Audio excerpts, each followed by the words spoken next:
ওসমান হাদি হত্যাকাণ্ডের প্রধান সন্দেহভাজন ফয়সাল করিম ওরফে দাউদ খান ভারতের মেঘালয়ে পালিয়ে গেছেন। রবিবার মিন্টো রোডে ডিএমপির মিডিয়া সেন্টারে আয়োজিত সংবাদ সম্মেলনে এ তথ্য নিশ্চিত করেন অতিরিক্ত কমিশনার এস.এন. মোহাম্মদ নজরুল ইসলাম। নজরুল ইসলাম বলেন, ফয়সাল ভারতের মেঘালয়ে পালিয়ে গেছেন।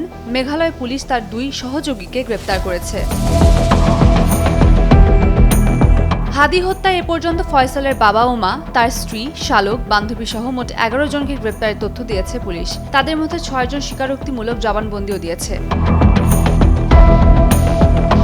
তদন্তে নেমে 2টি বিদেশি পিস্তল, 52 রাউন্ড গুলি, মোটরসাইকেল ও ভুয়া নম্বর প্লেট এবং 53টি অ্যাকাউন্টের বিপরীতে 218 কোটি টাকার চেক উদ্ধারের কথাও জানিয়েছেন ডিএমপির অতিরিক্ত কমিশনার।